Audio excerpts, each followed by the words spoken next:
नमस्कार दोस्तों, मैं बादशाह सिंह आपके अपने हिंदी यूट्यूब चैनल बुलंद आवाज़ में आपका हार्दिक स्वागत करता हूं। दोस्तों, जिसने भी पुकारा और सच्चे हृदय से पुकारा वो तो इतने सर्वव्यापी हैं कि तुरंत हाजिर हो जाते हैं। लेकिन हाँ, अगर आप उनसे एक कदम पीछे हटते हैं तो वो 60 कदम पीछे हट जाते हैं। इसके बहुत से उदाहरण आते हैं, बहुत से वीडियो में मैंने बताया भी है, लेकिन फिर भी आज का वीडियो एक ऐसा वीडियो है कि दो योद्धाओं, महान योद्धाओं, जितेंद्र मतलब जिन्होंने विश्व के ऊपर सभी योद्धाओं को ऊपर विजय प्राप्त की हो, ऐसे दो योद्धाओं का वर्णन है आज के वीडियो में।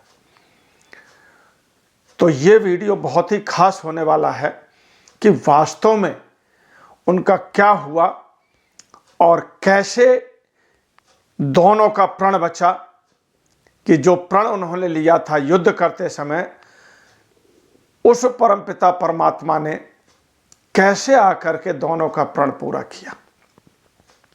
तो दोस्तों, वीडियो में आगे बढ़ने से पहले मैं हमेशा की तरह ये आग्रह करता हूँ सभी मेरे व्यूअर से कि जो लोग नए हैं इस चैनल पर, वो कृपया वीडियो को, इसको चैनल को सब्सक्राइब जरूर कर लें। सब्सक्राइब का कोई पैसा नहीं लगता है, लेकिन हाँ, हमें मोटिवेशन इतना मिलता है कि मैं उतने ही जोश और खरोश से आपसे, अपनी ज़िंदगी से, आपकी ज़िंदगी से जुड़े हुए ऐसे मार्मिक वीडियो अपलोड करता हूं, ताकि जिससे आपकी ज़िंदगी खुशहाल बने और ज़िंदगी में परिवर्तन आए, जीवन आपका सफल हो। वास्तव में मनुष्य जीवन मिला ही इसीलिए है कि हम इस जीवन को सफल बनाएं। बाकी तो 84 लाख योनियां हैं, भोग योनियां हैं। तो दोस्तों, वीडियो अंत तक देखें और अगर कोई सी चीज़ समझ में नहीं आ रही है तो कमेंट जरूर करें। तो दोस्तों, वीडियो में आगे चलते हैं। यह उस समय की बात है कि जब पांडवों ने युद्ध जीता, महाभारत का युद्ध खत्म हुआ, तो युधिष्ठिर ने, पांडवों ने जो है ये अश्वमेध जो है ना, अश्वमेध यज्ञ रखा। और अश्वमेध यज्ञ का मतलब ये होता है कि भाई वो सारे ही राजाओं के विजेता है, जो इस घोड़े को पकड़ेगा उससे युद्ध करना पड़ेगा, और वो जीता तो भाई वो विजयी माना जाएगा। तो पांडवों ने जब घोड़ा छोड़ा तो वो चंपकपुर राज्य में जाकर के पकड़ा गया। हंसध्वज नाम का जो राजा थे, उन्होंने सभी योद्धाओं को और सभी को बुलाया और उस घोड़े को पकड़ने के लिए कहा था। तो सभी लोग तो पहुंच गए, लेकिन उनका जो सबसे छोटा बेटा था सुधन्वा, वो नहीं पहुंचा, वो देर से पहुंचा। जब देर से पहुंचा तो राजा ने पूछा कि भाई इसका देर से आने की सजा क्या दी जाए। तो पुरोहितों ने कहा कि महाराज, आपके नियम के अनुसार तो ऐसा है कि इनको गरम तेल की कढ़ाई में डाल दिया जाए। ऐसा ही हुआ। लेकिन एक बात आप भूल रहे हैं दोस्तों, ये चीज नहीं जानते थे कि वो अनन्य भक्त था उस परमपिता परमात्मा का। सुधन्वा योद्धा होने के बावजूद में भी वो, जिस तरह से अर्जुन थे, कहते हैं भगवान के भक्त, परम योद्धा होने के बावजूद में भी ऐसे ही सुधन्वा थे। तो उनको जब गर्म तेल में डाला गया तो उनका कोई असर नहीं हुआ। भाई लोग बागों ने देखा कि ये क्या हुआ, कि राजा ने, हो सकता है संशय हुआ, राजा ने हो सकता है कि ठंडा तेल डाल दिया हो।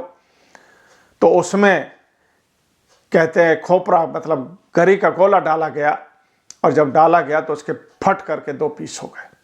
इतना गर्म तेल था। जब ये देखा गया तो ये तो सिद्ध हो गया कि ये तेल ठंडा नहीं था।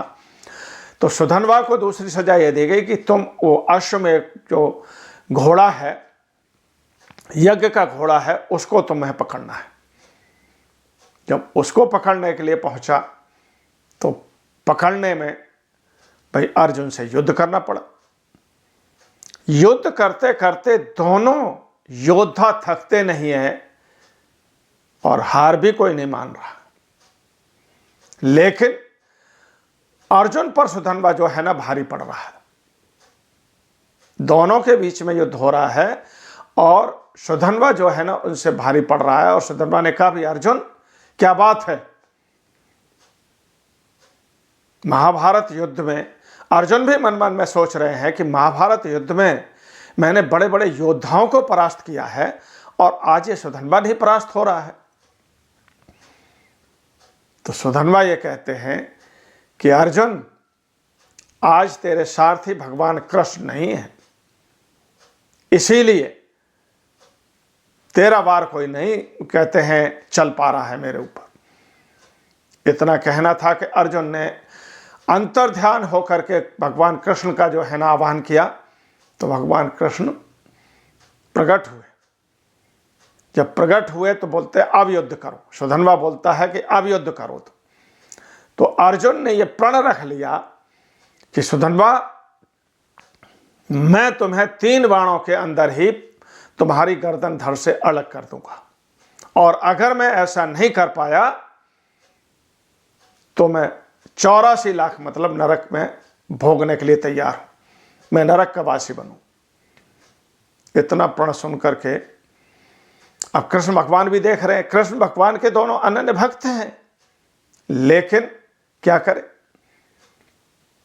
तो सुधन्वा ने कहा कि भाई ठीक है, आप अपना वार करिए, मैं उनको काट दूंगा, लेकिन आप मेरे वध नहीं कर पाएंगे। इतना कहना था कि अर्जुन ने 3 बाण चला दिए। जब चला दिए और उसको 3 बाणों को काट भी दिया, सुधन्वा का कुछ नहीं हुआ, लेकिन प्रण तो रखना था। श्री कृष्ण के होते हुए अर्जुन को तो नरक का वास नहीं होना चाहिए, जैसा उन्होंने प्रण किया था। तो दोस्तों 3 बाण खाली जाने के बावजूद भी जब तीसरा वार किया था अर्जुन ने, तो उस तीर में से एक जरा सा छोटा सा टुकड़ा अलग होकर के और सुधन्वा के गर्दन पे जाकर के लगा। आखिरी बाण, ये प्रभु की लीला ही थी दोस्तों, आखिरी बाण था वो जाकर के गर्दन से लगा और उससे उसकी मृत्यु हुई, अर्जुन की विजय हुई। लेकिन फिर भी आप देखिए, इनके 3 बाण खाली चले गए थे, उस प्रभु की लीला थी, उनको भी सदगति मिली, सुधन्वा को भी, और अर्जुन को भी नरक नहीं जाना पड़ा।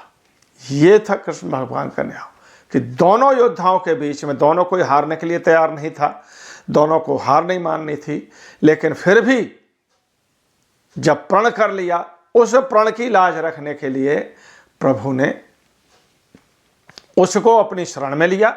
सुधन्वा की मृत्यु के बाद उसको ये आशीर्वाद दिया कि तुम मोक्ष के अधिकारी हो, और उसको मोक्ष प्राप्त किया और अर्जुन को विजय घोषित। इस तरह से दोनों योद्धाओं का प्रण भी रख लिया और दोनों योद्धाओं की हार भी नहीं हुई। तो दोस्तों आशा करता हूं कि वीडियो आपको अच्छा लगा होगा, और अंत तक देखने वालों का मैं बहुत बहुत शुक्रगुजार हूं।